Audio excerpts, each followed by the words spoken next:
nature inside of me. You better watch out if you ignite me. The road ahead of full prophecy to be the greatest beast the world has ever seen. I feed him every day like the bones clean. I feed him all the hate and he grows me. And he gets claws real big, pissed off quick. And if you cross him, you might drop dead. Metaphorically, of course, settling this war. Never getting bored, loves the blood and gore. Always wanting more, feeding from the source. They don't really understand until they feel the force apart. If you start shit, you'll be heartless in the darkness. Torn apart quick, you left scars ripped. You'll be chewed up and discarded.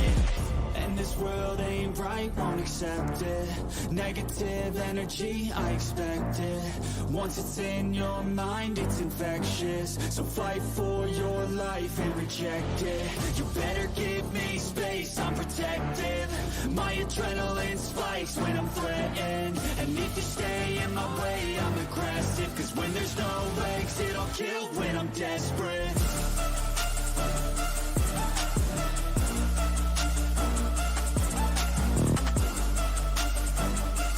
And welcome to the Golden Octagon MMA podcast with your hosts, Matt and D Rose.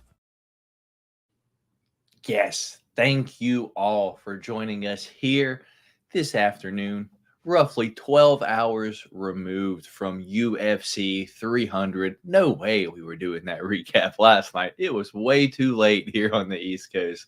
With that being said, my name is Matt. D Rose is on that cyber screen. And yeah, we are here to talk about UFC 300 that happened last night and pretty much just that. Not really going to get into anything else.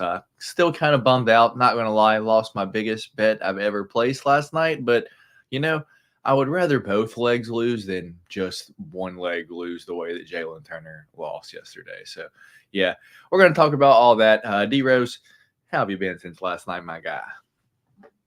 Hey, man, I'm not gonna lie. The energy's kind of down coming off of a great night, understandably so, because you know I know Jalen Turner kind of busted your night, but I mean, like you said, to be fair, Gaethje did lose as well, so you know it did kind of less salt in the wound, but still hurt nonetheless. But man, I'm telling you, dude, I'm still like buzzing from the card, to be honest. You know, all the performances on there from top to bottom. I mean, the card was, you know, obviously, you know, the most hyped card going into it. And, you know, we were talking the other day, I'd said my biggest thing was for these types of cards, when they get this type of hype, you know, a lot of times it's so hard to live up to the expectations of the actual hype going into the card, going into the fight card. This card 100% did. $300,000 bonuses, and you could tell because everybody was going for it from fight one to the very end. So yeah, one of the best nights ever. I mean, and if I'm being honest, you could very easily say, I mean, the International Fight Week card last year, was it 290? I believe the event was. That was a very good card, and I think that's probably UFC 300. I mean, going down in the record books is easily the you know the best card of all time. Even, you know, going back through and looking at some of the old cards, UFC 300 is very, very much so the best card of all time. Yeah, and I don't want to get it twisted, D Rose. I think part of it is I went to bed like 3 a.m., you know, woke up, you know, about 3 hours ago now. So I don't know, maybe got 6-7 hours of sleep. And then, you know, I was drinking last night. So, you know, it's not that my mood is down. It's just like I'm trying to recover a little bit. And I'll have you know that even after I lost my bet, like the fights went on, and then I continued to lose my voice during the Jiri Prochazka fight. So, yeah, it was just it's not that I'm not, you know, still pumped from the card, because it was a fantastic card. It's just, dude, I am fucking drained, dude. I am just drained. I don't even know how else to say it. I went and got some IHOP this morning with my girlfriend just now. Came back, I got some Starbucks. I'm hoping to perk up a little bit throughout the show. But yeah, let's shout out the chat real quick. The golden recap is going to be a little less golden today. Indeed, it is, lush indeed, because me and you rode with me, dude. You rode with me on the Jalen Turner. You rode with me on it. Max, stay in here and bang so I can kill you Holloway. That's exactly what it seemed like.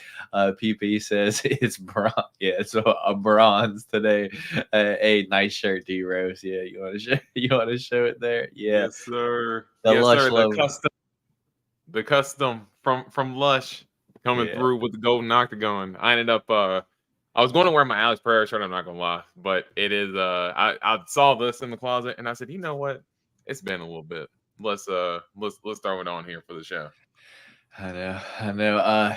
Okay, so that's where we're at. And Charles was sticking his tongue out at you. I was going for Charles. I had a lot of money on Charles. I wish Charles would have won, but that boy Matt, my head rings on too, brother. Yeah, I gotcha.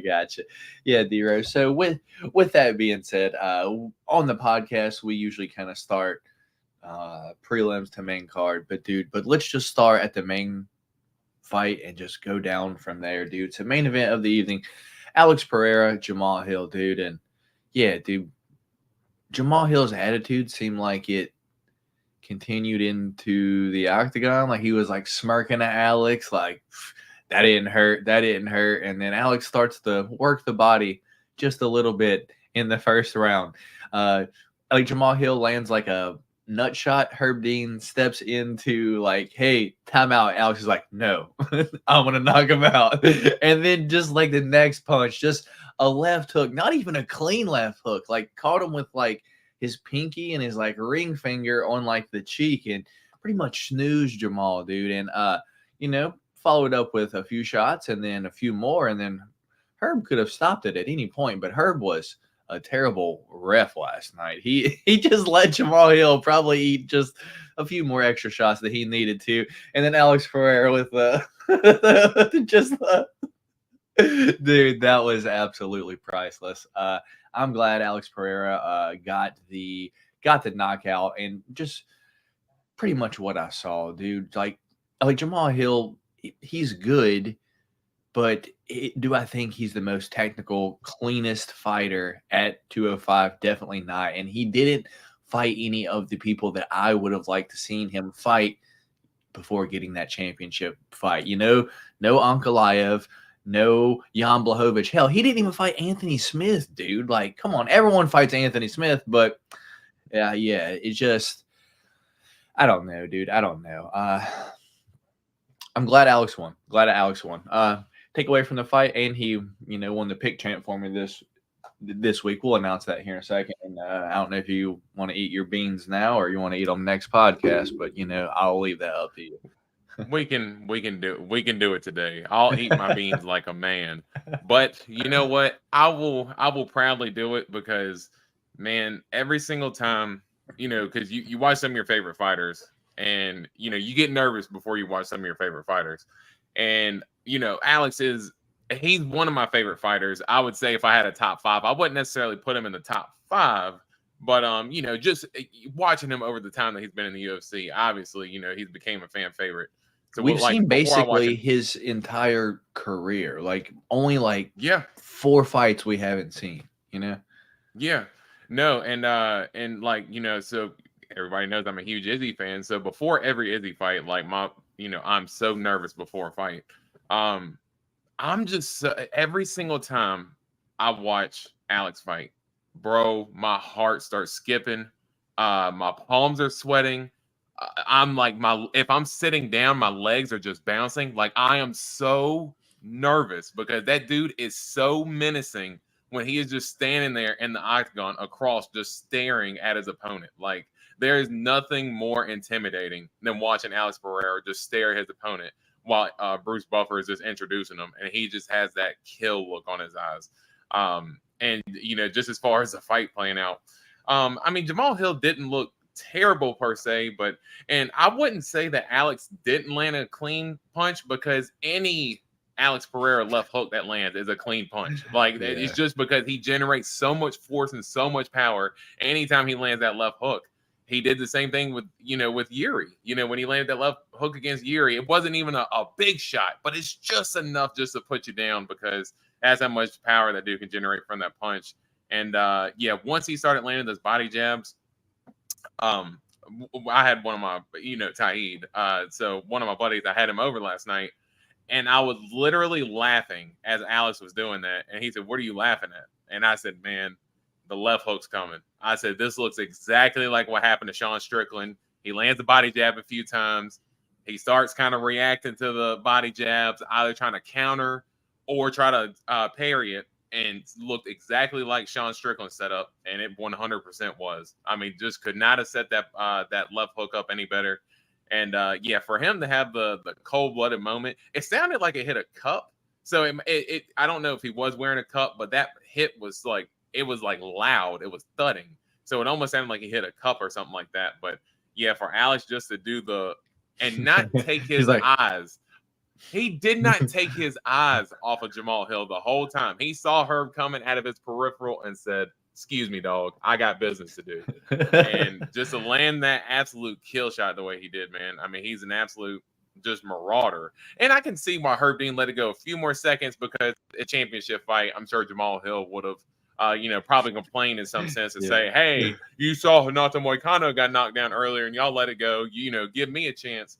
But dude, it just went from just bad to worse in a matter of a second and a half. So, and Alex to hit you don't see that much emotion from Alex. So I do think that Jamal Hill, to me, it felt like Jamal Hill was almost trying to pump himself up to make sure that he didn't lose his intensity. So we saw a bunch of clips of him going at fans and stuff like that. I felt like he was doing a lot of that stuff to keep his intensity up, because he knew he was just going to have to be in a dogfight with Alex. But yeah, that shows that Alex really wanted to give it to Jamal Hill, because for him to stand up and actually do the celebration in the way that he did, even when he knocked out Izzy, when he knocked out Strickland, he does not celebrate like that. Yeah, it was a little personal for Alex, and I wasn't mad at it. Yeah. Dude, one thing that I love to watch is like after the knockout happens, like the camera is like on Jamal, like in Herb Dean, and it's like you see Jamal ask him like what happened, and then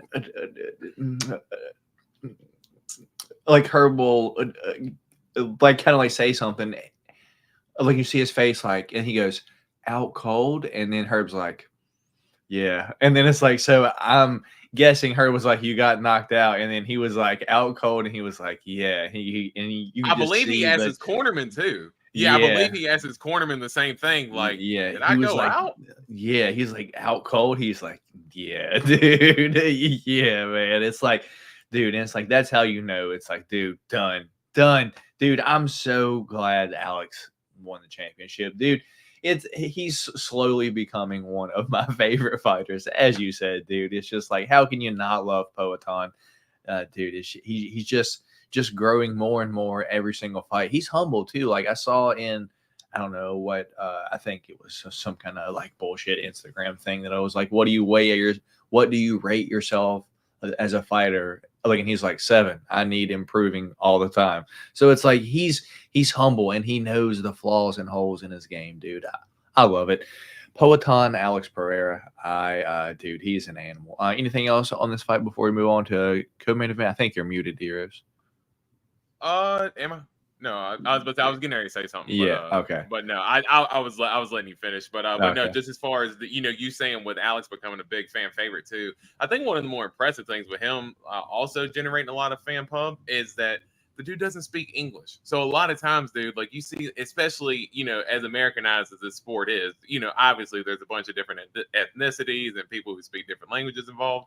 When a lot of people hear like him speaking Portuguese, people are either rolling their eyes, looking at their phone, something like that. But for him to kind of have this aura about himself of just this cold-blooded killer, he doesn't even need to speak English, and he's still a big fan favorite amongst the fans because they see the work that he puts in to do what he does. So yeah, it's just impressive to see his star capability just get even bigger with each fight. I agree. Oh, one more thing. Do you think he came out of this fight clean? Do you really think that there's an opportunity that he can end up fighting at 301? Nah, I think that card's already set, dude. It's a terrible card, headlined by the 125-pound championship, dude, and it's like, so bad. I don't really, dude. That's one of the ones that's like, man, I haven't streamed a card in years, but that's one of the ones that's like looking like, man, do I want to pay $80 for that card? Like, I'm just like kind of thinking, like, I don't know. I'll probably end up still buying it, but yeah, I mean, who's he going to fight? He said Tom Aspinall. Like, you're just going to assume that Tom Aspinall wants to fight in 3 weeks. Hey, so I'm assuming he's probably not going to take a fight with. He's probably not going to take a fight with Magomed. He's probably not going to take a fight with like Magomed on short notice or anything like that. But dude, what if Khalil Roundtree was like, dude, I'm ready. It's my time. Let's go. And it's Khalil Roundtree versus Alex Pereira in Brazil. I'd love it. But if he was like, that would be nuts. But what I heard from it all, because I actually watched like the post fight too, like after the pay-per-view, was he wants to fight up at heavyweight in Brazil for a championship. So I guess that would mean Tom Aspinall. Like, who says Tom Aspinall wants to fight in 3 weeks? And honestly, that's a terrible matchup for Alex. Like, come on, Tom Aspinall is huge and has great wrestling, great ground game. I love Alex, but I think Tom Aspinall smokes him. Like, I don't think it's close. I think Tom goes out there, takes him down, and submits him pretty much with ease. But yeah, I don't know. I don't know about that one. Can he really go up to heavyweight? I personally don't think so. What a fucking card, indeed. I can't remember the last time I audibly screamed in my living room like when Max did drop Justin. Yeah, we're about to get there, Dave. We're about to get there. So co-main event, real quick. Dude, Zhang Weili, Yan Xiaonan, man. I guess this was. I mean, dude, after the Justin Max fight, I'm just sitting there like. I don't care what happens here, to be honest. Like, I had a bet on Zhang Weili, dude. I had it in a parlay. Most of my other parlays were out at this point. And I remember if it was the second or the third, but Yan Xiaonan, to me, it looked like she dropped Zhang Weili 2 times. And it looked like Zhang was maybe starting to tire out just a little bit, dude. And I was like, you know what? I can cash out this parlay right now. It was 20 to win, I think 132, and the cash out was like 45 and some change. I was like, man, I don't like this fight. So I cashed it out, dude. That was like one of my only cash outs that I've ever actually done. I can probably have cashed out 5 times entirely ever. And most of the time they were the right move. But I cashed out. Zhang Weili ended up winning, but I then went on to put that $40, $20 on Alex Pereira KO 2, 3, or 4, and then I put Alex Pereira $20 KO round 2. So I ended up losing it anyway. So I should have let it ride because the rest of that parlay was Magnum Zhang Weili and then the Alex versus Jamal Hill not to start round 4. So that one would have cashed. So I just feel like just a complete idiot. But Zhang Weili, aside from maybe a couple rounds, dude, she just pretty much dominated the whole fight. Anything to add to that? My drunk ass shouldn't have cashed it out. Well, let me tell you something that ended up burning me a little bit because this is we were talking about bets like that we had made before we had got on the pod. But another straight up bet I put plus 420. For Zhang Weili to win by submission. So we go to the end of the first round. Yan Xiaonan is out. I am screaming. I'm like, let's go. It was like $15 to win like $80 or something like that. I'm sitting here dancing. I'm like, great. Bro, I'm like, bro, she's out. That's it. That paid for the pay-per-view. We good. She gets up, gets in her corner. And she is literally looking at her coaches. I obviously don't speak Chinese or anything like that, but she is clearly asking her corner what happened. And she looks back twice and is like, "Am I in a fight?" Like she had Am I fighting? She had no idea where she was at, and DC ended up snitching on the corner, and the dude's like, "Hey, I can wake her up," and put something in her face. And DC's like, they put smelling salts in her face. I'm like, dude, how did DC just end up just like ratting them out like that? And we don't even know for sure what it was that they gave her. But but man, that was a crazy moment that I was pissed because she was out and should have cashed on that. But yeah, other than that, as far as the fight goes, this really how we thought it was going to go for Weili. So yeah, I'm ready to talk about the BMF fight. So just another notch for Weili and keep moving. Yeah, dude. So Max versus Justin, dude. I was on Justin all week just because I had just looked back at the Dustin Poirier fight with Max and just knocking Max all over the place. The fact that Max just loves to eat leg kicks, dude. He just does not check them. He didn't last night either, by the way, but maybe leg kicks just don't affect Max Holloway, dude. He's just immune to leg kicks, dude.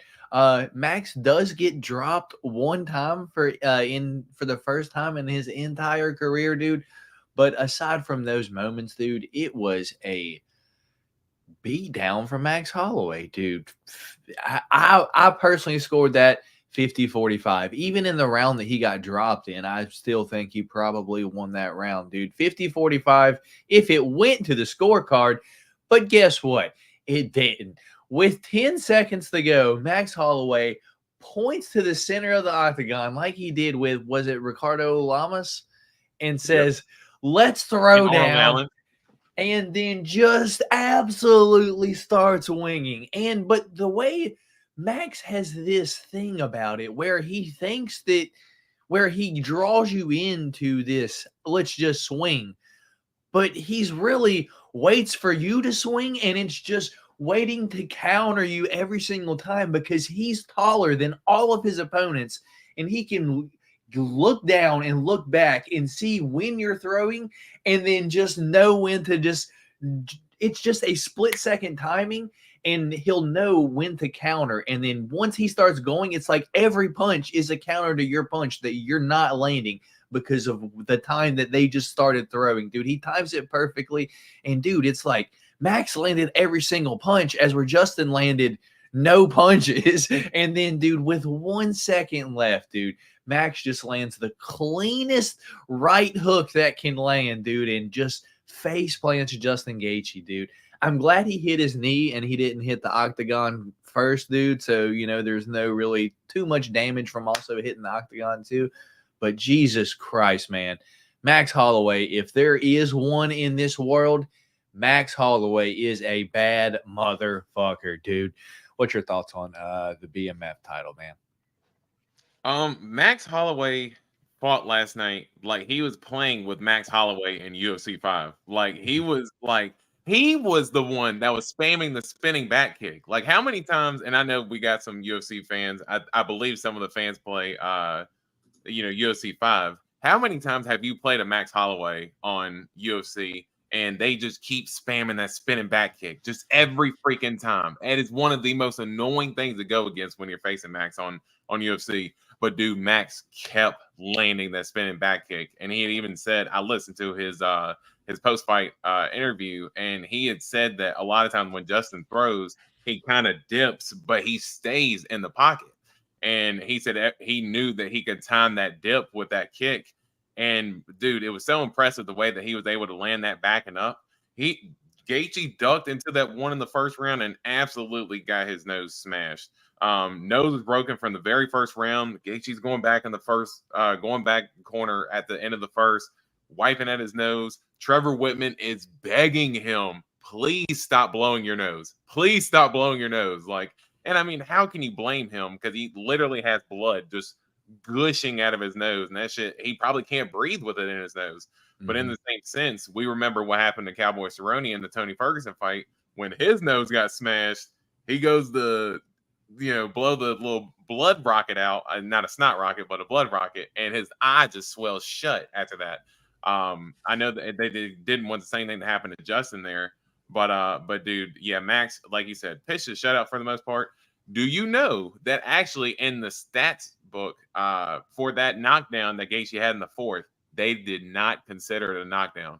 What? They did not consider. They asked Max about it after the fight. One of the guys asked him. They said, "Do you realize that it was not considered a knockdown?" And Max kind of sat there for a second, and he said, "Yeah, I slipped, brother. I slipped, brother. I just slipped." He was just playing along with it. I think he even admitted that he got hurt by that shot as well. David did the replay, and they're like, "Yeah, that's a knockdown." Yeah, it was literally like right behind his ear, perfect punch. Gaethje has the power. And yeah, it was 100% a drop. I don't know why they didn't credit him for that, but it was a drop. But yeah, and then the ending sequence for Max to, dude, again, like you said, Ricardo Lamas, Arnold Allen, he dropped Arnold Allen doing it, and I wouldn't say necessarily the same thing that he did to Zombie, but it was that same punch that he landed, that nice overhand right.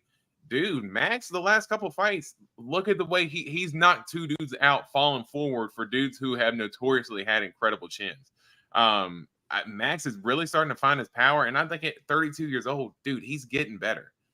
He is getting better with each fight, and the thing that I love for him now, this dude's got options. I mean, he can fight Islam if he wants to, because Islam's already calling him out. He's calling out Topuria. Dude, he can fight Conor. You know, Conor wants that BMF title, dude. That would be fucking. Can you imagine Max Holloway, Conor 2 at fucking 170, dude? Yeah, dude. Or even if I would like to see Conor. He fought Dustin at 55. I'd like to see him cut down to 55, man, because he's still an explosive athlete. And I think when he fights at 170, I don't know. He just looks heavy to me. Where I even think in the first or the third Dustin fight, in that first round, he still just looked more fluid, throwing kicks and stuff like that. So I'd like to see it at 55. But you are right, that him versus Conor right now, that would be a badass fight, and Max has the world in his hands right now for what he did last night. Definitely, and I'm actually glad that you pointed something out, because that is one thing I did want to mention, dude. It's like, dude, Justin Gaethje could not duck without eating a spinning back kick, dude. It's like whatever he was doing told Max, hey, he's about to duck, and I want to throw this fucking spinning back kick with, dude. It's like every time he dug down, it was into a spinning back kick. I was like, dude, it's like, what is telling him that he's gonna duck? Because usually, that would land to someone's stomach, but it wasn't. It was landing to his like chest and face every single time, dude. Well, to that, he did say in the post-fight press conference that every single time Gaethje throws a right hand, like when he tries to throw that power right hand, every time he throws it and misses, he dips because he's waiting for a counter shot. So he throws the shot and dips, and Max said that he knew to make a miss with the right hand. So that is something that Max did say him and his team worked on, that was something that they could take advantage of. Dude, that was like a perfect, dude. It's like every time he ducked, there was like a foot there. It was like a foot there kicking him in the face, dude. It was absolutely. It was smashing him with it too. He was absolutely smashing him with it every time. Yeah, Max could have another 10 years in the game. And I saw you ask the question, has there ever been someone getting knocked out like that last second of the fight? The only one that I can think of against Korean Zombie. Yeah, that's the only one that I can think of. Or if you want a sub, when Paul Craig submitted Magomed Ankalaev with like 1 second left, like left in the fight too.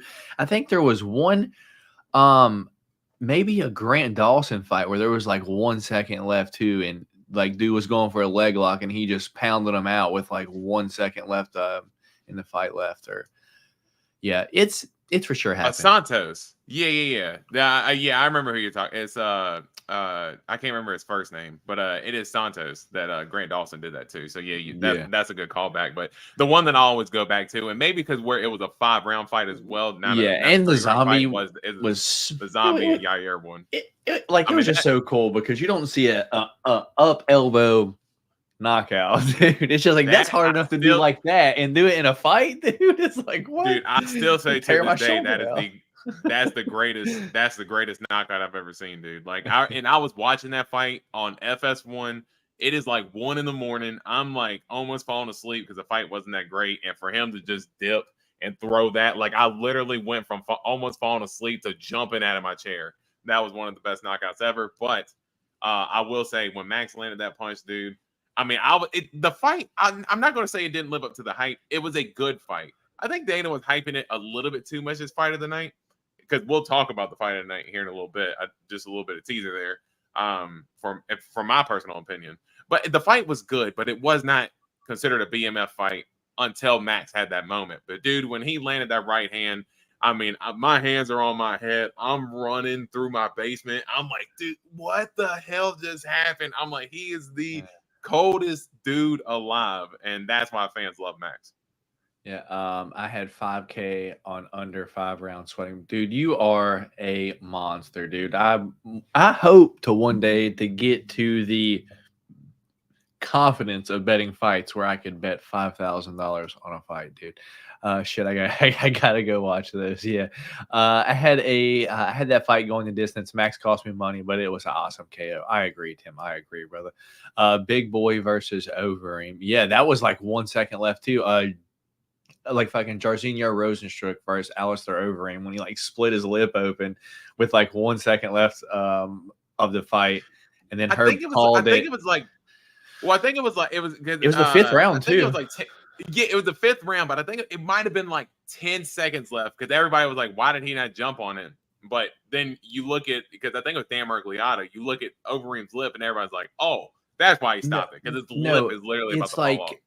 Everyone was asking why he fucking stopped it, like because Overeem ended up like fucking standing up and being like fucking stumbly, and everyone's like, "Why did he stop it? There's fucking 10 seconds left."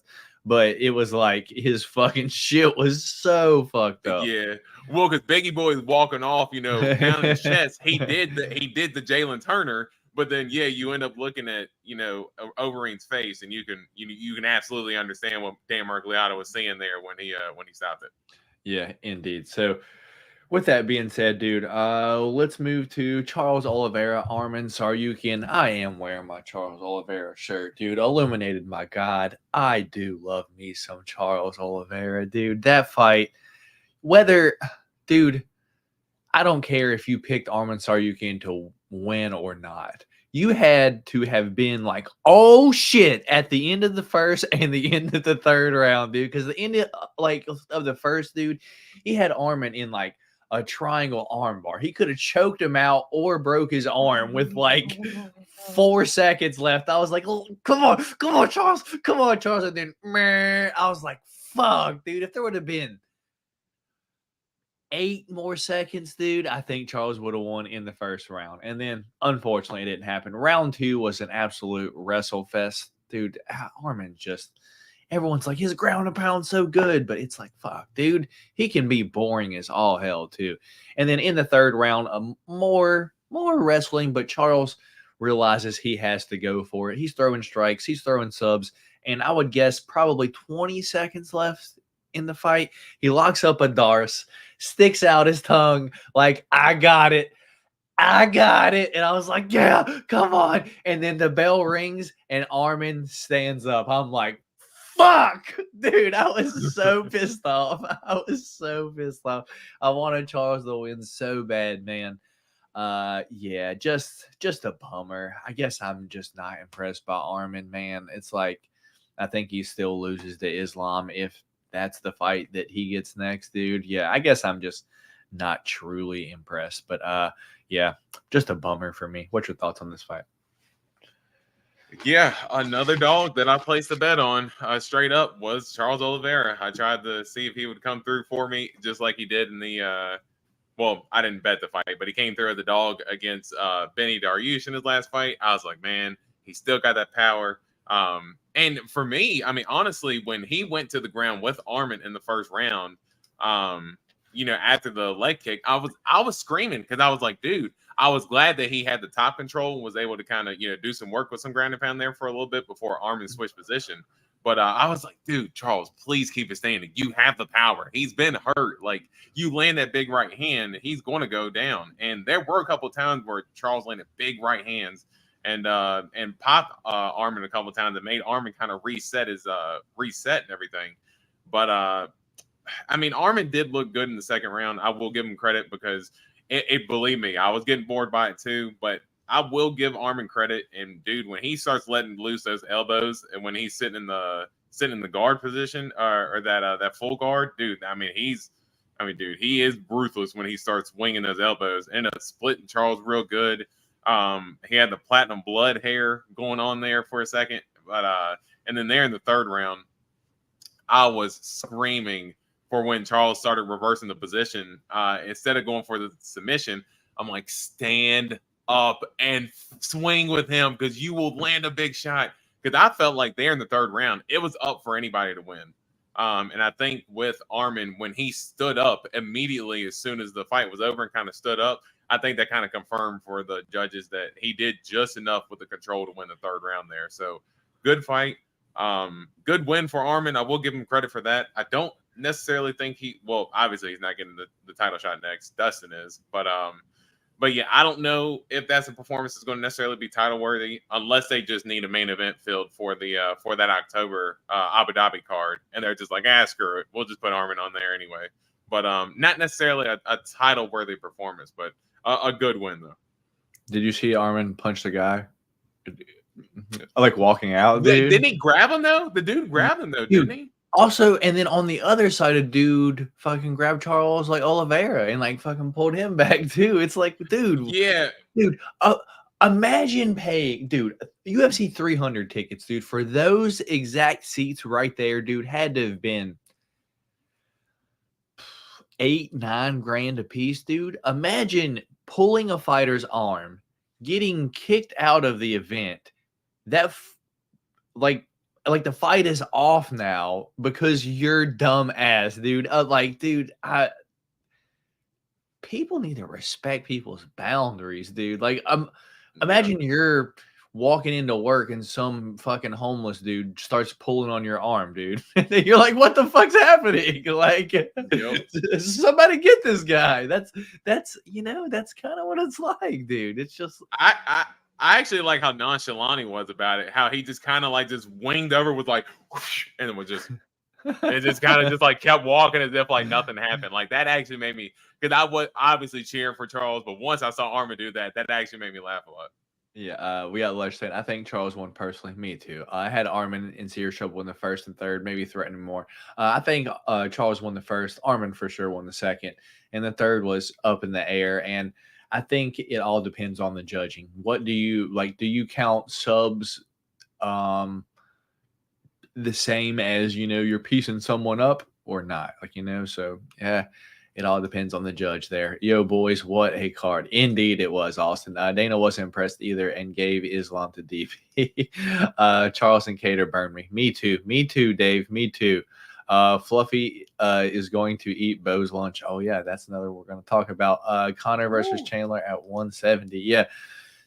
So I guess we'll talk about next the opener of the pay-per-view, D-Rose, where we have Bo. Do you think you can take this for like 60 seconds while I go? I got the bladder of a child. I do have to urinate real quick, but if you can spot me right here. Yeah, you're good. I will be right back. I got you. So on the way here. Yeah, so Bo Nickal versus Cody Brundage. It was an interesting fight because I guess everyone was like, Bo Nickal round one, Bo Nickal round one sub, Bo Nickal knockout round one. However it's going to happen, this fight should go under 1.5. Burned all of us. Burned us all. Unless you just did Bo Nickal sub, or just Bo Nickal money line, you probably didn't. Or this probably ruined your parlays. I had this parlayed under 1.5. I was like, Bo Nickal is going to get him out of there early, or Cody Brundage is going to do Cody Brundage things and just land a big shot and get lucky for the most part. But that's not what happened. Cody Brundage kind of landed a shot, maybe wobbled Bo Nickal just a little bit. Bo Nickal realized that he didn't want any parts of standing with Cody Brundage on the feet. Bo Nickal still working on his striking, and we do know that. So Bo Nickal just goes to his wrestling at that point, and then when he starts going to the wrestling, starts attacking subs, I was like, this is going to be over for the most part. And I thought it was going to be over in the first because he was in a rear naked choke, and Cody Brundage, when he gets put in rear naked chokes, he likes to escape them, breathe for a second, and then be like, okay, let's go back in, baby, and then turn back into it. But that didn't happen. He grabbed the wrist and held out the rest of round one here, and I was like, fuck, there goes my Bo Nickal huge round one parlays that I have, just hoping to hit them all. So that one didn't hit, but I still had my under 1.5s. Round two started. Bo Nickal immediately goes for the wrestling, doesn't even entertain striking at all for the most part, and ends up finding a rear naked choke.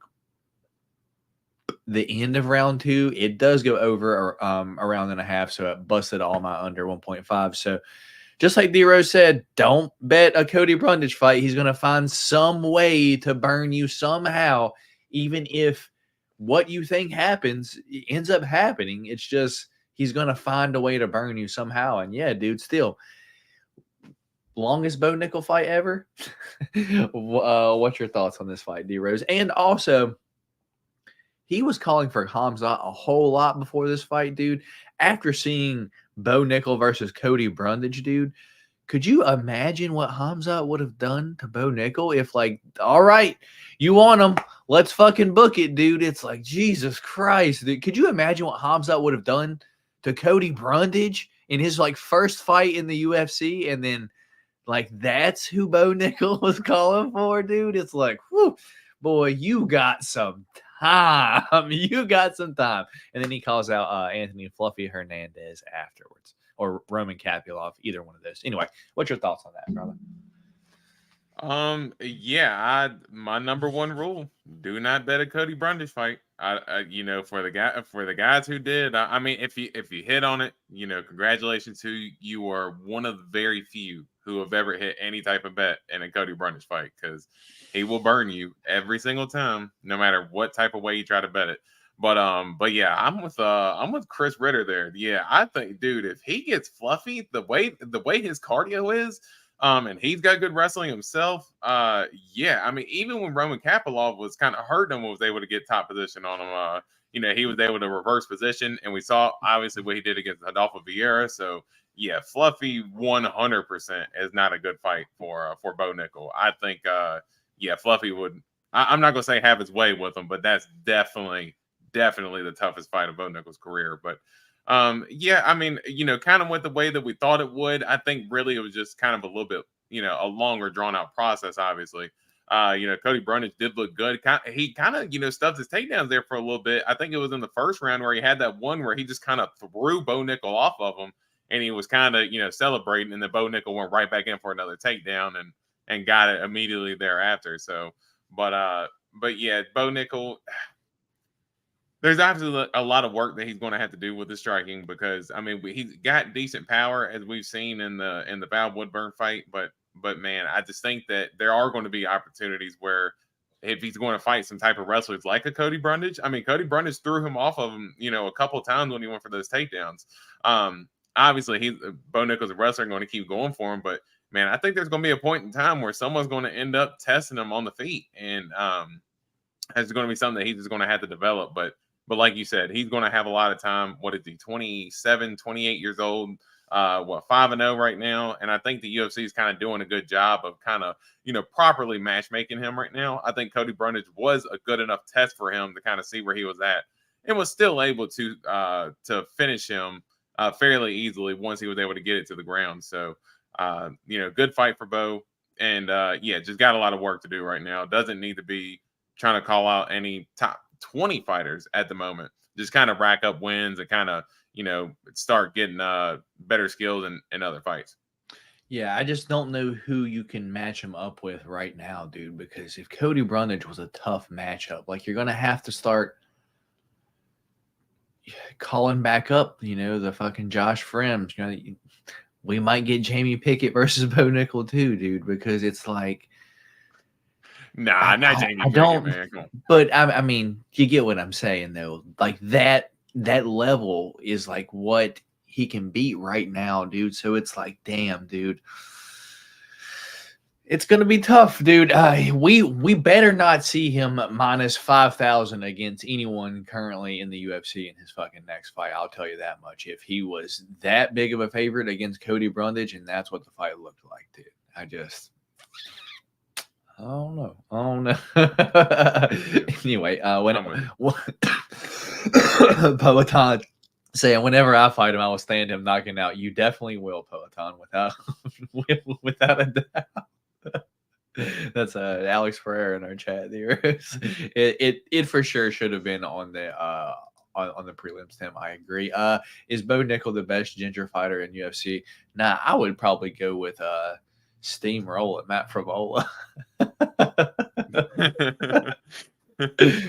yeah. I like that pick. I can't think of any gingers off the top of my head besides Matt Favola, to be honest. And Bo Nickal. That's what I'm sitting here thinking about it. I can't even. It's tough. It's tough, yeah. Not off the top of my head. Not off the top of my head. Anyway, so I guess that's the pay-per-view as a whole. So main event of the prelims, the Rose, was the fight that I lost my voice in, dude. Dude, in all the Yuri Prochazka fights, I believe at some point I've got up and left my feet because of just the excitement that, dude, when Yuri Prochazka starts to go downhill and melt these fools, dude, I am up. I am yelling, dude. I am air punching. I am giving him my energy. I'm charging. Like, take it, Yuri. Take it. Finish him. Finish him. I am up, dude, screaming, dude. And round one was tough. We knew round one was going to be tough. Yuri always needs to get hit a few times and realize how fast his opponents are, dude. I know Yuri's defense is god awful. He eats punches, dude. But vice versa, he probably has some of the best head movement in the UFC as well, dude, because his hands aren't up. So his hands are down. So if like at any point, if you hit him, it's because you punched him once, dude. But dude, for not having his hands up, he doesn't really get hit that often, dude. He's pretty good about slipping jabs, ducking, rolling, shit like that. Look like a bobblehead, dude. But yeah, he's got solid head movement, dude. And you know, those leg kicks maybe affected him, dude. But I think midway through round one, he got hit once or twice, and then he knew. He was like, Rakic can't put me out. And that's what I said, like to my girlfriend. I was like, Rakic don't have the power to put him out, and fuck those leg kicks. It don't even matter. He's going to end up melting him at some point. Round two starts, dude. Yuri just comes out, just charging, throwing his punches, dude. I was like, yeah, Yuri. I jump up. I'm yelling at my TV. And then he ends up hurting Rakic. Rakic starts to stumble. I'm like, here he goes. He's going to stop it. He throws Rakic down, lands like 4 or 5 hammer fists while he's standing. I'm like, that's it, Herb. Stop it. And then I'm yelling and yelling. I've lost my voice. I'm trying to yell at my TV for another 30, 45 seconds. And Herb Dean is not stopping this fight. I'm like, Yuri's going to gas out trying to finish Alexander Rakic here. But he doesn't, dude. Herb finally steps in and stops it for another terrible stoppage, in my opinion. But yeah, dude, Yuri Prochazka ends up melting Alexander Rakic. I was so happy. But I was also upset because I thought at this point I had won the pick champ, but I didn't, dear. Because this was the fight that we threw out, and the main event was for the pick champ. So I was like, yes, I'm so excited. But then I wasn't. From the Jalen Turner fight until this point, I was silent. I wasn't talking to my girlfriend. D Rose was fucking messaging me. I was reacting to his shit. I wasn't replying. Because after that Jalen Turner fight, I was just so bummed out, dude. I was like, why? But we'll get to the Jalen Turner fight. But yeah, dude, Yuri Prochazka does Yuri things, dude. And yes. What's your thoughts here, dude? I will tell you, I picked Rakic on the pick champ, obviously. I know we didn't use that fight. I'm glad we didn't. Because as I told you in Wheezy on Change the Chat on Friday, that I was 100% cheering for Yuri to win. I just unfortunately thought that dude, 100%. He is. He 100% is. And yeah, I told you and Wheezy that I was cheering for Yuri, but I thought Rakic was going to win. I am telling you, as a person who had Rakic in a parlay, that I was 1000% cheering for Yuri the whole time. And when Rakic was kind of landing those, he was landing some big shots there at the beginning of the fight, and Yuri was doing his thing and getting punched up again because he did, and his eye was busted up pretty good after that fight. He ate a couple good punches, man, and I'd listened to Yuri after his fight, the post-fight press conference, And they basically asked him when did he kind of notice at the moment when he could kind of pressure Rakic and not really fear for any danger. And he said at the end of the first round, when he looked at Rakic, he said Rakic was breathing so heavy. And he said when he got up, he could just see the body fatigue on him. And he basically knew that he could take advantage of them as soon as, because he said the leg kicks were hurting, but he knew the way to stop the leg kicks was pressure. And his punches, while they were landing, wasn't really hurting him like that. So he did even admit that, yeah, his punches weren't really hurting that much. There was a big punch that Rakic landed. I believe it was in the second round. It's probably about a minute and a half before the finish. He landed and Yuri ate it flush. And he kind of almost sat back for a second. He didn't drop, but yeah, no, he did kind of like stumble. And I was like, fuck. But yes, he 100% ate it, pumped himself back up, and did that. And I was like, this dude is an absolute animal. He is an animal, dude. Yes. I was so pumped up. I was like, dude, get his ass, Yuri, get his ass, and landed that big right hand. I give Rakic credit because even though dude was stumbling. He was still trying to stand there and wing punches at Yuri to keep him off of him until Yuri was able to kind of throw him down and get the ground and pound. But yeah, this to me personally was the fight of the night. Just as far as the back and forth action, and it's 100% because of Yuri. It was nothing to do with Rakic. It's because Yuri is a madman, and every single time he fights, you can't sit down because if you do, you're 100% going to put your head through the ceiling because you're going to jump through it. Because that dude, he is an absolute animal. And after the fight, I said, I don't care what happens in the main event, the co-main, the BMF fight. He's getting his $300,000, or I'm going to riot myself.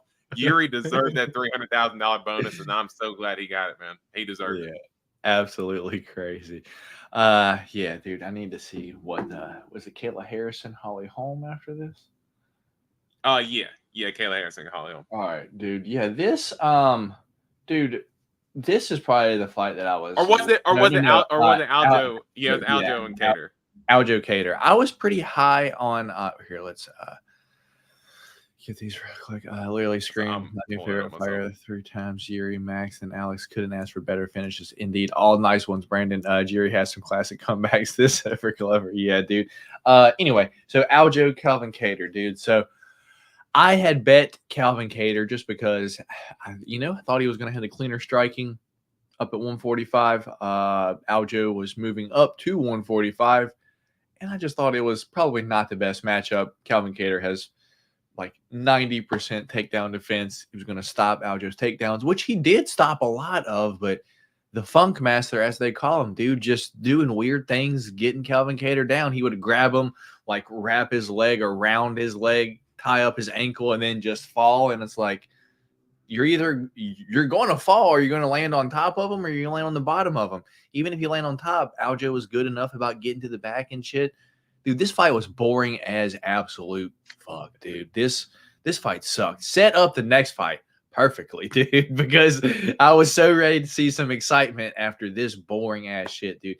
Calvin Kattar just looked kind of scared to engage a little bit, maybe scared to let his hands go with the fear of getting taken down, or I don't know if this is his first fight back after the knee injury. He just wanted to get some time in there, dude. I have no clue, but yeah, this could have been off the card, and I wouldn't even care, dude.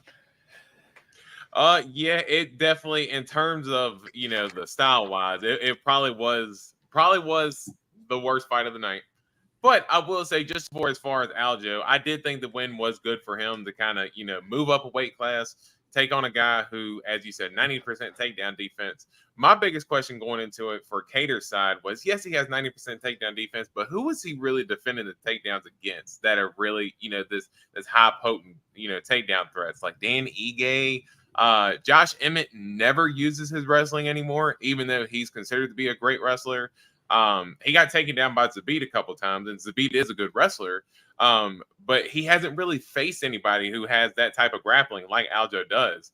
And yeah, exactly. There's not many. You got Movzar, you got Ortega. So you do, and sneaky, people don't realize it, but Topuria's background was jiu-jitsu before he kind of got into MMA. So he is a good grappler himself.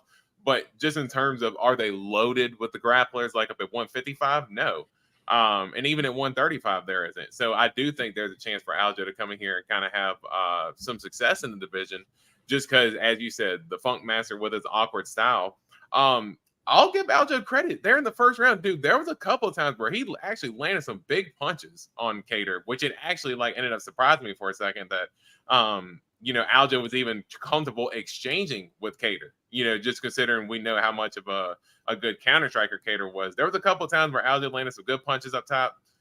He used the kicks like again, I watched a lot of his pre-stuff going into the camp. He was using a lot of kicks in camp. So, yeah, it looked like he got back to those body kicks, snapping. He looked good. Wrestling was on point. And it looked like once he realized he could get the takedown as easy as he could, he was like, oh, shit. This is pretty easy. And it just kind of came to him. And that's the way he just kept doing for the rest of the round. Got a much needed win, especially coming off of that Sean O'Malley loss. So, yeah, I was happy to see Aljo get the win, even though, unfortunately, it was a very boring fight. But I was glad to see Aljo win there. Yeah. Okay, dude. So we'll move to Kayla Harrison, Holly Holm, dude. And this one, I guess I really wasn't too invested. I was just kind of sitting back, seeing what Kayla Harrison looked like down at 135, dude. And, I don't know, dude. She's good, but, dude, I think Amanda Nunes probably would have crushed her. I'm just going to be honest. She don't look good on the feet, dude. If she can't grab you, it's not good. It's not good. She's big and strong, and she's probably going to, crush these girls that just truly don't want to be there. They'll get hit one time and be like, fuck. Like, she'd probably beat Miesha Tate, She'd probably beat most of the division. She will probably be the 135-pound champion at some point, dude. But it's just like, I would like to see another one of these brute bruisers in the division, like an Amanda Nunes that just comes in here and just crushes these hoes. Like, it's like we don't have one of those right now. So I guess Kayla Harrison will probably be the champion at some point at the end of this year or next year. What's your thoughts on this, man? Man, hearing you say that about Amanda Nunes, that kind of warms my heart a little bit, because you have been a notorious Amanda Nunes hater for a long time. So to hear you actually say that you kind of miss her being the champ, that's very shocking to hear you kind of actually admit that. But dude, she was an absolute animal in her time. But going back to Kayla Harrison and Holly Holm, I think fight really played out how I thought it would. And me and Weezy both said it in the breakdown on Friday, was that Holly Holm likes to clinch a lot. And if you're going to try to clinch with someone with as high level judo as Kayla Harrison has, you're just going to get taken down every time. Give Holly credit there in that first round when Kayla Harrison did go for that hip toss and ended up getting her down in the first round. Hell, Holly reversed position and ended up getting top position. And it almost looked like she was trying to test her in the grappling, because she's like, hey, I'm a good grappler too. I've learned over time. But yeah, Holly, just as far as her striking, we knew the number one way for her to win was to keep it at distance and use her kickboxing and her boxing to try to grind out a decision. Why are you trying to go in there and grapple with Kayla Harrison? You're literally going to set yourself up for a bad situation. And yeah, Kayla Harrison's striking isn't the best. Obviously, her background is judo. I would say that her striking is much better than Ronda Rousey's at this point. Oh, yeah. There was a time there. Well, there was a time there in the second round, or she landed a couple good leg kicks in the first round. Dude, when she threw that big head kick at Holly, I didn't realize she could throw it. I've seen her throw kicks before. I didn't realize she could throw a head kick that fluid. It looked good, and kind of Holly blocked it. Dude, it definitely has some force behind it, because even though she blocked it, it knocked her back into the cage, and Kayla turned that head kick into a takedown and was able to do work from there. So I think she's going to be the reason why I think she's going to be like a fan favorite here soon, because I think that her style is just going to be so dominating. And she does go for vicious ground and pound, dude. Like when she gets girls on the ground, she does not lie when she says she uses her elbows to just slice these girls open. Like, she's not going in there to play around on the ground. She's going to either go in there and smash your face in, or if she gets your back, she's going to end up taking the back and submitting you. with some type of rear naked choke or something like that. So yeah, she's an absolute marauder. She, as you said, she's going to be the champ at some point in time, because I just don't see Rocky being it. I'm a Rocky fan. I love her, but she's just not going to be able to keep Kayla off of her for all 5 rounds. I just cannot see it. No matter how tough she is, she can survive the fight, but Rocky's not going to be able to beat her. And I think Kayla Harrison gets the title shot next. So yeah, I could definitely see Kayla being the champ, and I'll be excited to kind of see her kind of grow in the UFC. Indeed. And Brandon saying, good judo throws look so efficient and easy. I wonder why more don't train it. I think there's a big difference in women's and men's MMA, or judo, if you will. The weight distribution seems to be more planted for, like, for men, where it's not as easy to get a throw as where you'll see it like with the head and arm tosses in like fucking women's like fucking MMA. A lot of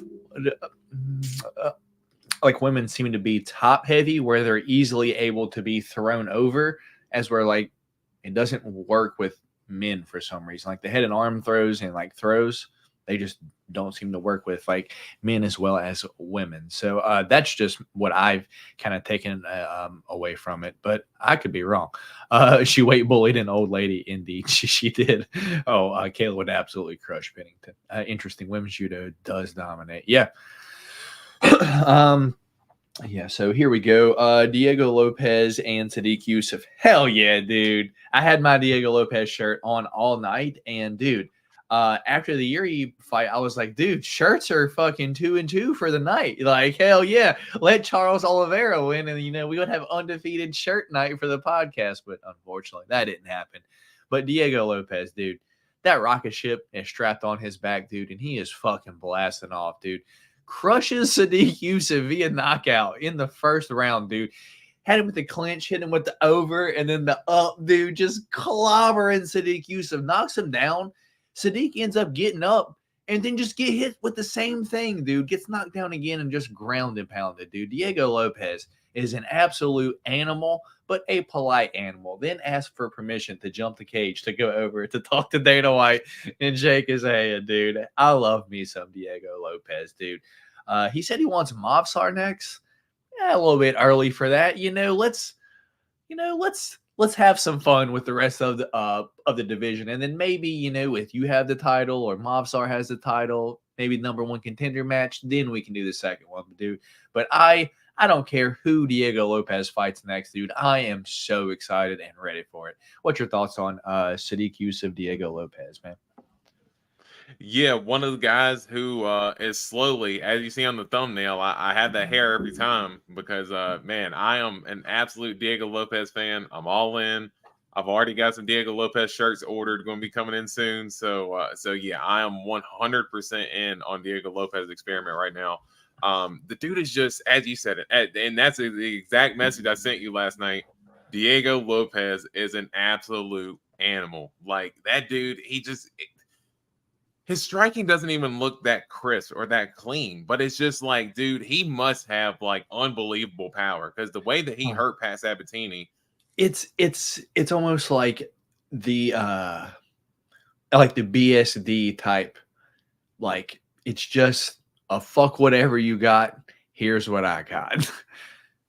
Yeah, 100%. And it almost kind of reminded me of like the Robbie Lawler Nico Price finish, where Robbie just kind of had him in the clinch and just hit him with the overhand uppercut. And yeah, we knew that Diego or Sadiq Yusuff, he gets clipped in all of his fights. And yeah, again, I'm a Sadiq Yusuff fan. I've always liked this fight style. He definitely has come forward and go get it, but yeah, against a guy who is just a known finisher like Diego Lopes, that's going to be the wrong thing to do, is go in there and get clipped. And yeah, Diego Lopes, by any means necessary, is going to make sure he gets the finish. I actually like the Movsar call out. He wants to get that back. And dude, right now, how would you not say that? I mean, for me, I'm picking Diego. I'm picking Diego Lopes. Look what he did to him on, what was it, a week's notice, maybe 2 weeks notice or something like that. So imagine him actually getting a full camp and going in there against Movsar. Dude, I'm 100% going to pick Diego Lopes going into that fight. But I am with you, though. Let's try to get him a few more fights, get him a little more built up, and yeah, there are fun matchups you can make within the division right now. I mean, dude, a fight between him and Giga Chikadze would be fun. Yeah, I mean, I think you can match him up with anybody right now. And I think Diego Lopes is just an absolute star and one of the most fun guys I've watched today. Hell yeah. Lush saying, did you see that Dan put a statement out? UFC is waiting on him to fight Saint Denis in June. So the Hangman versus BSD, that sounds like a pretty good fight. I would be interested in that. Yeah, that would be dude, yeah, that would be a savage fight. I love me some Dan Hooker anyway. And BSD, we know he's a go-getter. So yeah, that'd be a badass fight. All right, D-Rose. So let's get to the heartbreaker of my night, D-Rose. Jalen Turner versus Renato Moicano, dude.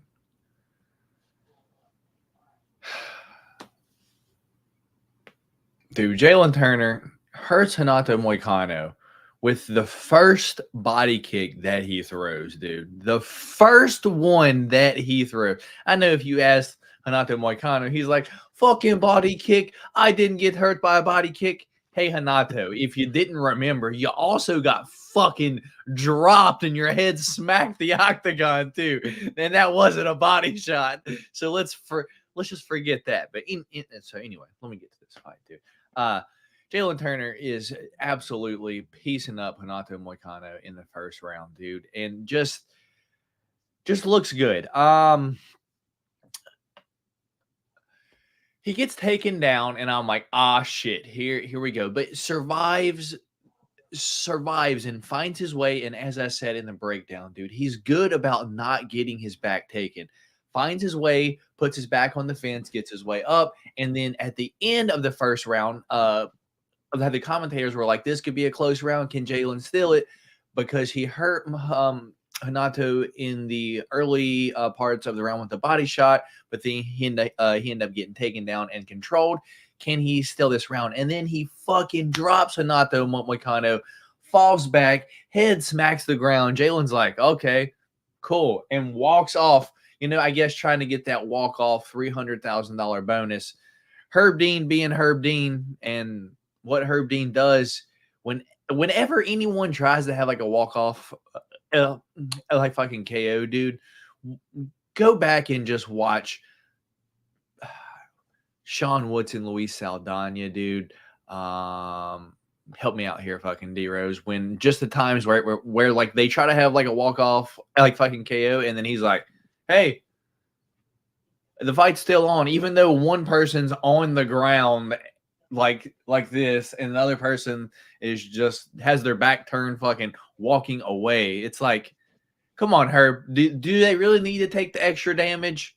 Like, fucking Jalen Turner already said in his fucking last fight, hey, I didn't really want to do that to Bobby Green.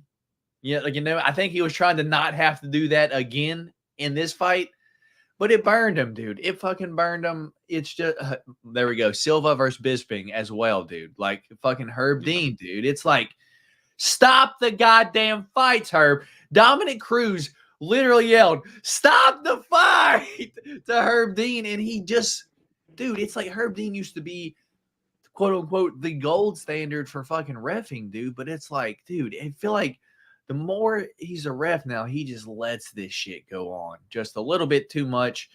I don't know, dude. He's slowly becoming my nemesis, dude. If Herb Dean refs a fight that I have a bet on, dude, I am nervous as fuck.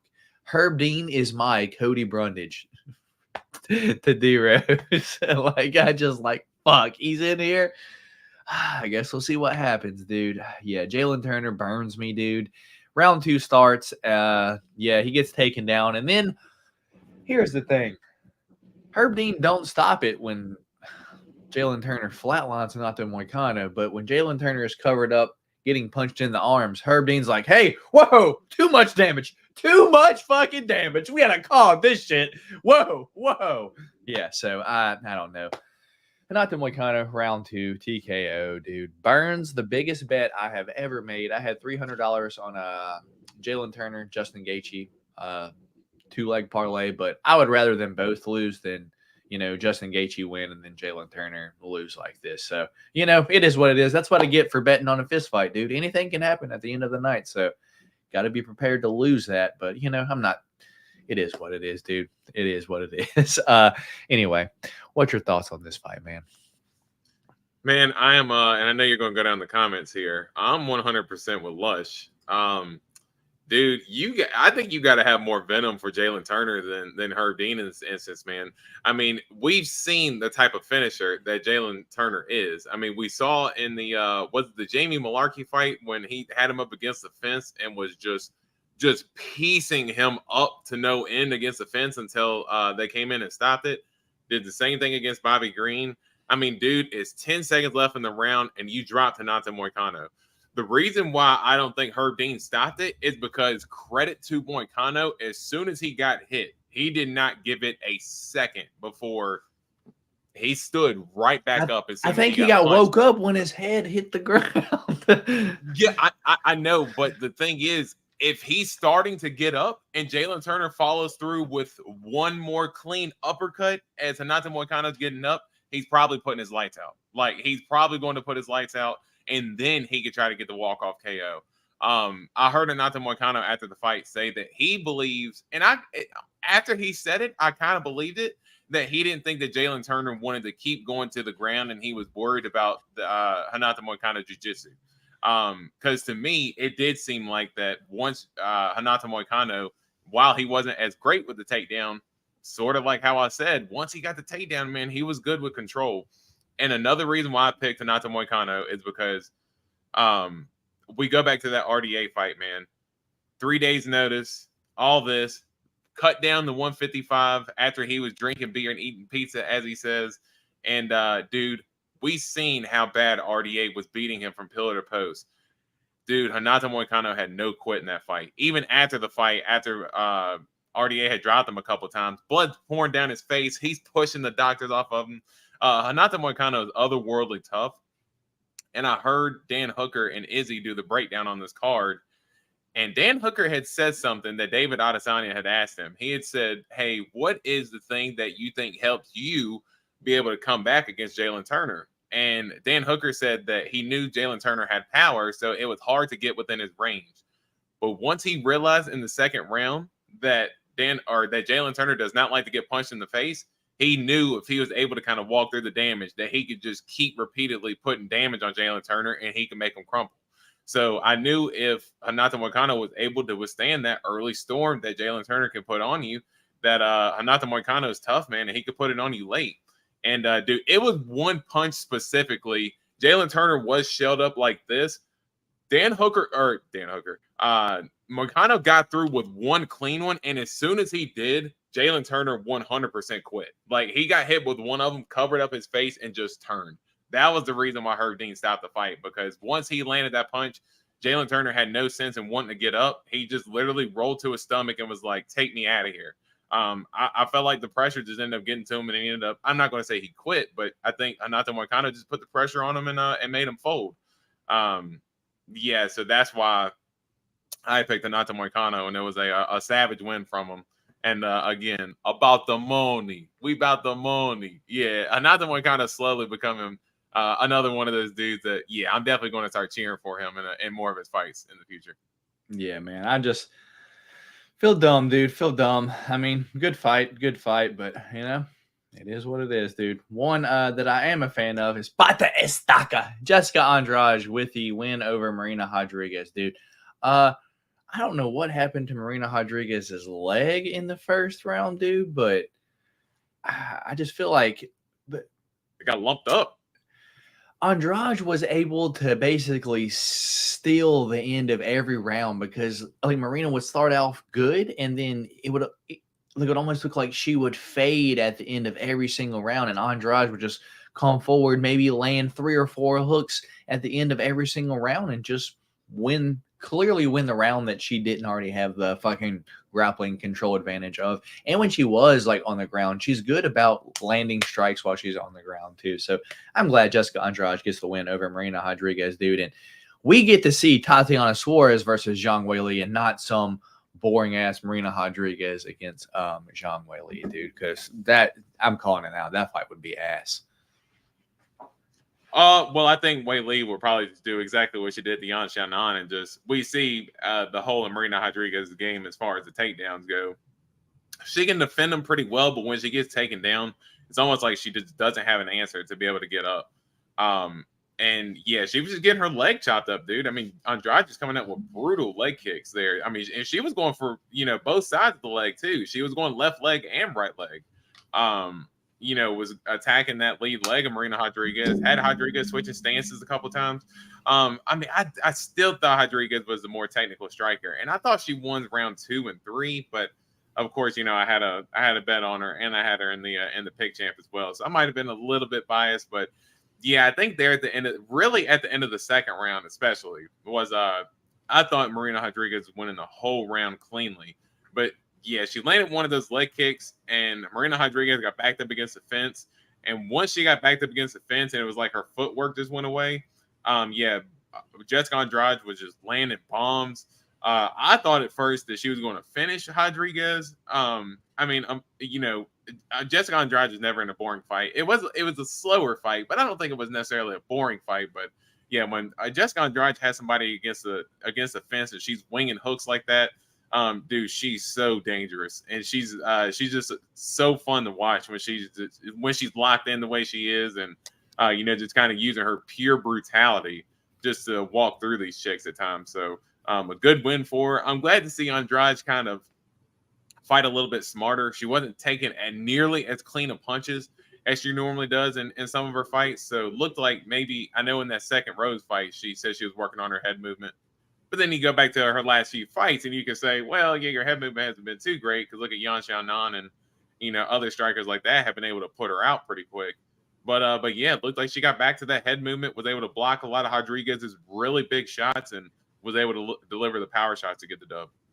Hell yeah. So then we got Bobby King Green and Jim Miller in the second fight of the night, dude. Yeah, dude, Bobby King Green, clean decision win, dude. I thought he was probably going to finish Jim maybe in that third round, when I was like, dude, I had a single bet Bobby King Green round 3 sub. I was like, come on, Jim, realize in this third round that you are not going to outstrike him and just shoot for a takedown.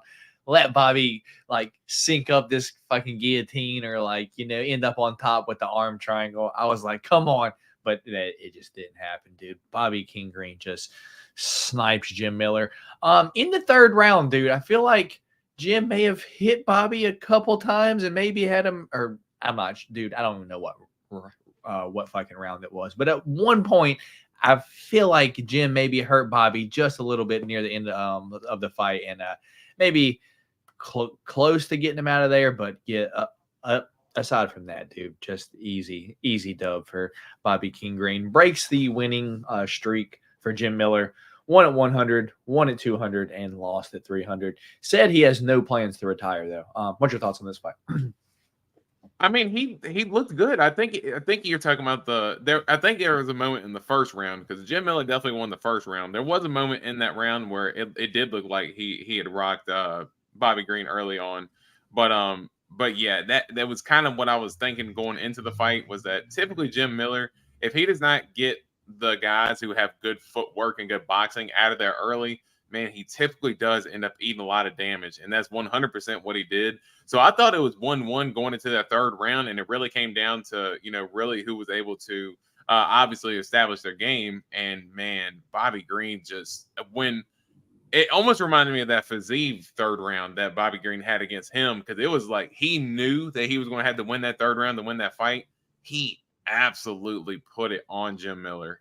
Just absolute clean boxing, hitting him with just a bunch of different combinations.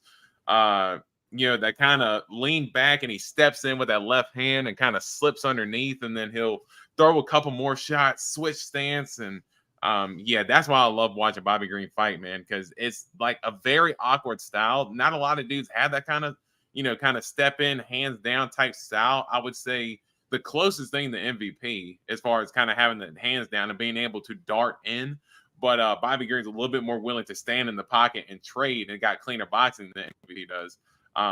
He'll kind of dart in, land them big punches, there at the end of the third round, because I did have a bet for Bobby Green to win by decision in a parlay. Of course, my parlay didn't end up hitting, but I did have Bobby Green by decision. So when he had Jim Miller rock there at the end of the third, I was like, yes. I mean, no, don't finish him. Don't finish him. This, try to get some ground control here and try to ride it out. But yeah, Jim Miller, otherworldly, tough to hang in there to not get finished. But yeah, just a clean performance from Bobby Green there in those last 2 rounds.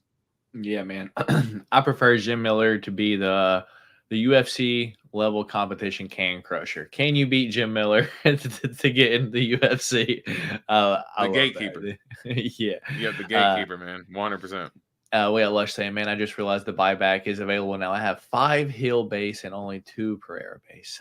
Shucks, Lush, but I think it's $20 per base, so $40 back. I will have a video coming out for the members, Lush, probably maybe tonight for members. I'm not sure. I opened the box with my girlfriend. I think it was Friday. I opened the box with my girlfriend, and so I have it filmed. I just have to upload it. I ended up getting quite a few Alex Pereiras from the one box. I hadn't gotten one yet, and I think I got a base, a magenta, and a purple all in one box. So I think it's like $120 back for like the one box. So pretty solid. Definitely like the best box that I've had. But you guys will see that when it comes out.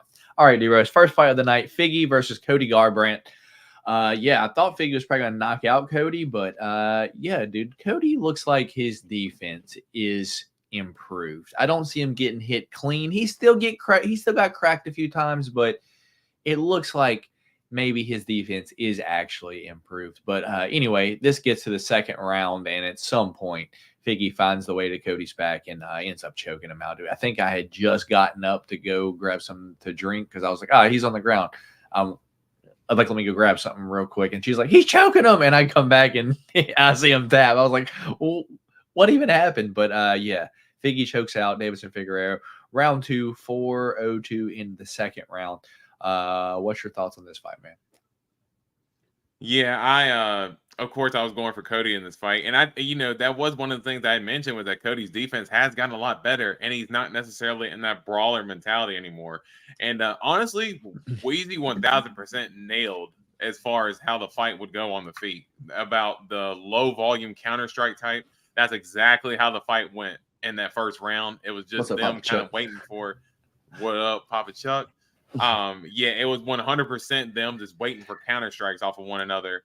But I did not anticipate Figgy going to the wrestling the way he did because I figured Cody Garbrandt having a good wrestling background, come from Team Alpha Male, obviously. And I know he's kind of bouncing around from different, training places over his last few fights.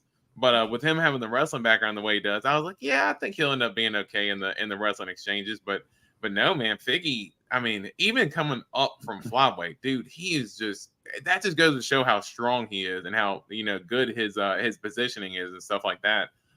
Just to be able to control Cody the way he did to be able to finally secure that rear naked choke. I was upset about it. Obviously, I had a couple bets with Cody and obviously in the pick champ as well. But man, Figgy looks good right now. Apparently, Peter Yan called out Figueiredo. Figueiredo said he's looking past him at this point. But dude, how can you look past? I mean, he's at the top of the division. Like, how are you looking past? He said he's looking for a title shot. And I've seen the quote that he said that he's not worried about the Peter Yan fight. He's worried about a title fight. I didn't actually listen to the interview or the interpreter say it for him. But dude, there's two people. Rob's in front of him. Corey's in front of him. Like you got 2 people in front of you, Figgy. Yeah. Well, I mean, if he ended up fighting Sandhagen or he's got to fight someone else. He's got to fight somebody else first. Well, yeah, 100%. I think he does too. But dude, yeah. I mean, why not Yan? Oh my why not Yan? Yeah, He said he wants a title shot. I mean, at this point, he's going to be Murad next, obviously. Wait, did Yan say he wants a title shot, or Figgy say he wants? Figgy said he wants a title shot. Yeah, Yan wants to fight Figgy. Yeah, so Figgy said he's looking past Yan and wanting the title shot.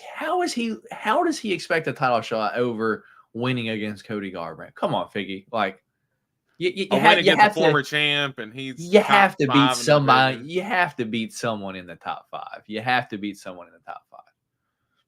Well, and I guess he's probably resting on his laurels for being. Wasn't Rob Font ranked in the top 5 by the time he beat him? So I guess he was like 8 or 10. I think it was 8 or 10. Okay, yeah, I'd have to see where Figgy's ranked. Yeah, because I don't know where Figgy is necessarily ranked at this point, but he is calling for a title shot. I'd like to see it, but even if he doesn't get it, dude, a fight with him and anybody right now is going to be awesome because Figgy's been on a roll his last few fights, and it's amazing to even think that he made 125 because he honestly he looks kind of drained on the scale at 135, but once he gets in there, dude, he's an absolute marauder. So December 2023, Rob Font was ranked number 9. Okay. Yeah. So I mean, I agree with you, but I guess with him, he's a former champ as well. 7 or 8. Yeah, but I mean, also, I guess I don't hold Cody too high right now, but I was like that going into the fight, as where you were a little bit different there. So. Yeah, D Rose, that is all the fights from the main event all the way down to the prelims. And you said you wanted to eat your beans today, brother. So let's go ahead and get the eat the beans up. I'll announce the pick champ. Get this back over here. Yeah, buddy, pick champ back on this side. As it should be. I actually nailed it to the back of this chair too, so I can't lose it anymore. Nailed it. I nailed it. So the 5 different picks for this past weekend were Deiveson Figueiredo versus Cody Garbrandt, where I went Figgy and D Rose went Cody Garbrandt. Our second different pick was Jessica Andrade versus Marina Rodriguez, where I went Jessica Andrade and D Rose went Marina Rodriguez. And I was 2-0. I messaged D Rose and I'm like, dude, I'm 2-2 right now. You got to win 3-0 to win this. Our third different fight was Turner versus Moicano, which I was the most confident in, as I did have a $300 bet with Jalen Turner in it, where I picked Jalen Turner, D Rose picked Renato Moicano, and Jalen Turner lost to Renato Moicano after having an opportunity to win. Our fourth different pick was Calvin Kattar versus Aljamain Sterling, where I went Calvin Kattar. D Rose went Aljamain Sterling when, Aljo won a terribly boring decision. And we had 6 different picks. We threw out Yuri versus Rakic, so that one doesn't count, but I went Yuri, D Rose went Rakic. But our 5th and final different pick, or our 6th different pick, was Alex Pereira versus Jamal Sweet Dreams Hill, where I went Alex Pereira and D Rose went Jamal Sweet Dreams Hill. So that means I am and new pick champ this week, and D Rose got to be eating some bean boozle. D Rose trying to get the best flavors possible. Nah, I don't know. One of them looked weird in the box. Like it looked like it was like I don't know what that.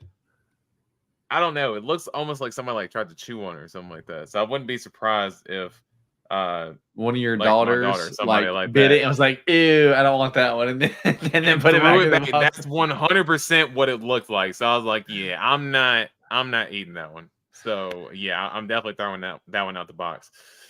Oh gosh. Okay, so we got either strawberry banana smoothie or dead fish. Hopefully that one's a dead fish. Oh gosh, come on, strawberry banana smoothie. Come on, strawberry banana smoothie. Ah!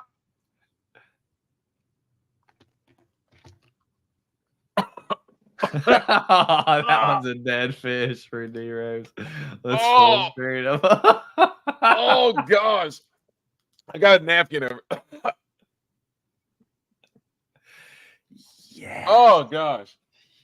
Bro. Why does that taste like fish food? Like I haven't had that one. I can't tell. Oh my gosh. Now the roasted mouth going to be tasting like a fish tank. Dude, that is awful. Oh, that 100%. Because my mom had fish over the time. Bro. We got Islam Makhachev in the room. Let's go.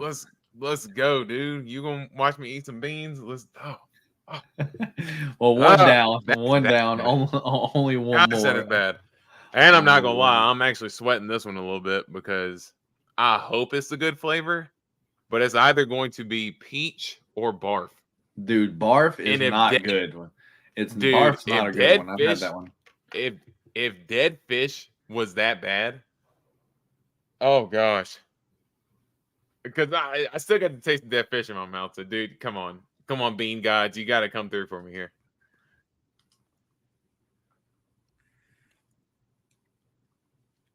Yeah, you know it. You know it. You know we got a piece, baby. Let's go.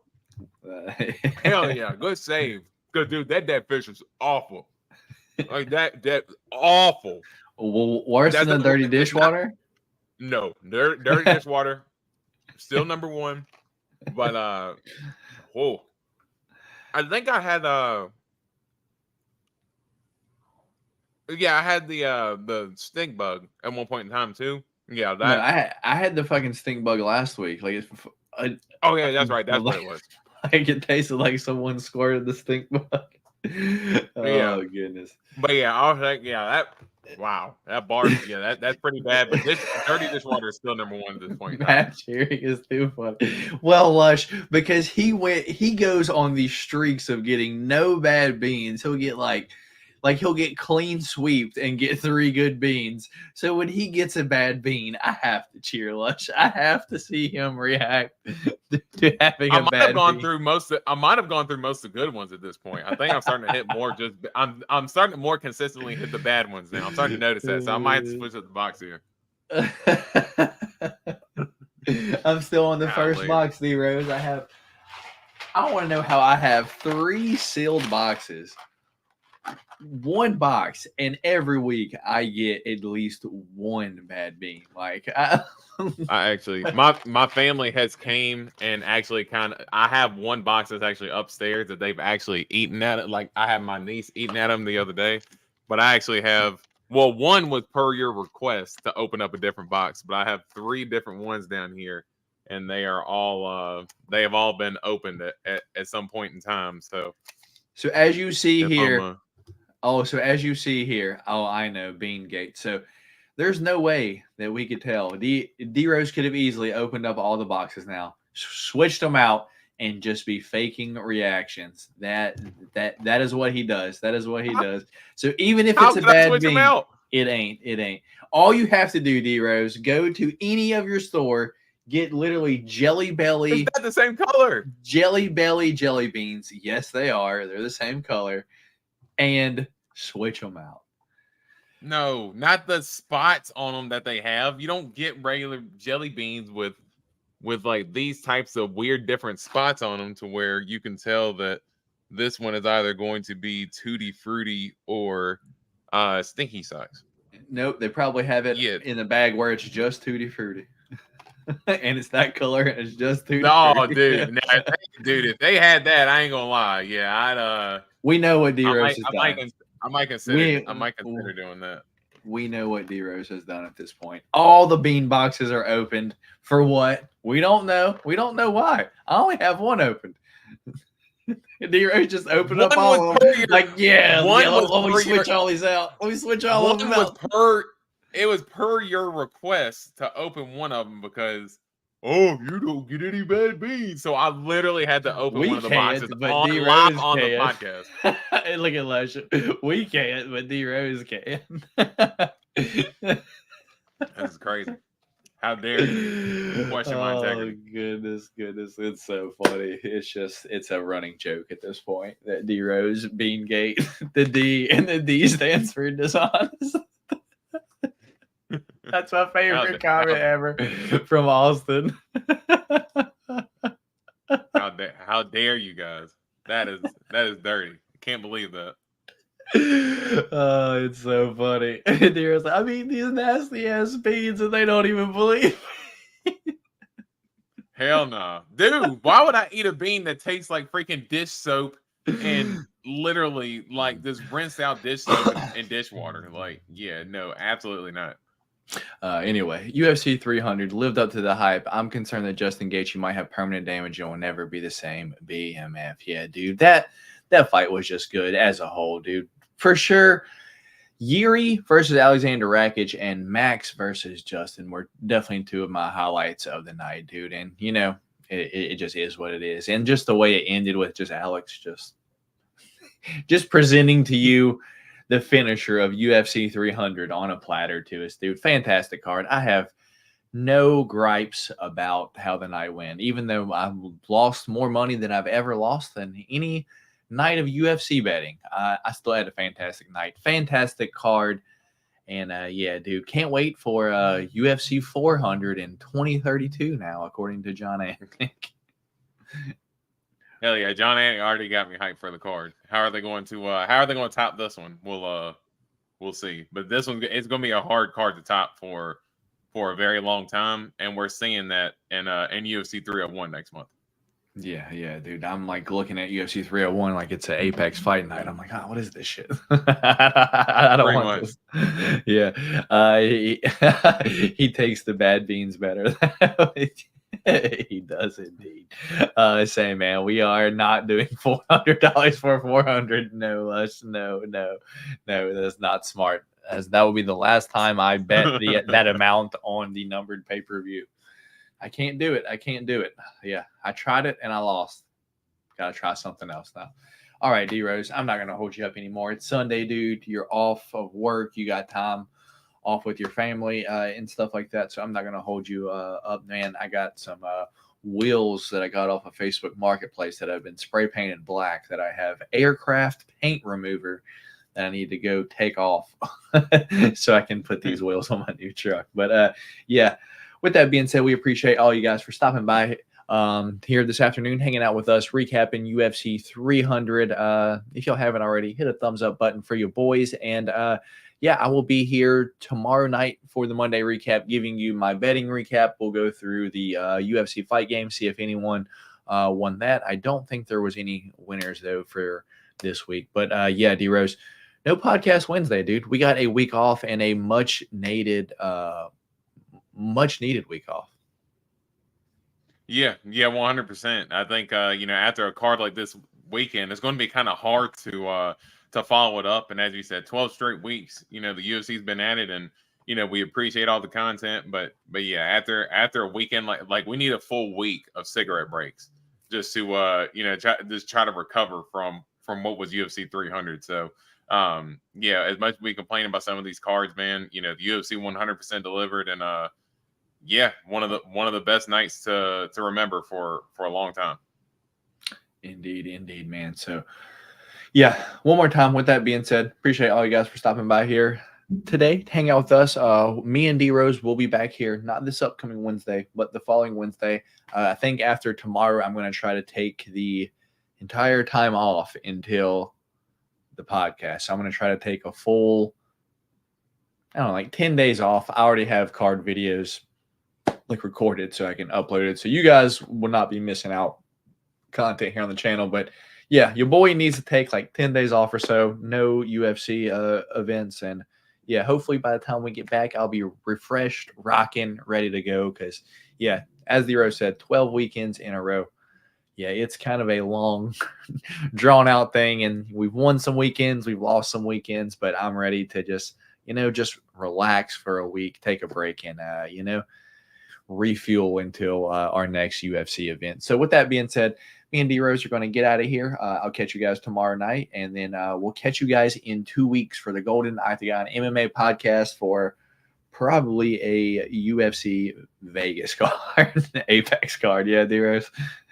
Nickal versus Alex Perez. Yeah, I'm going to just automatically assume that's in the Apex. Yeah, all right.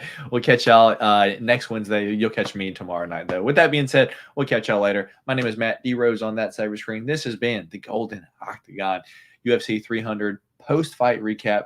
And we'll catch y'all later. Peace.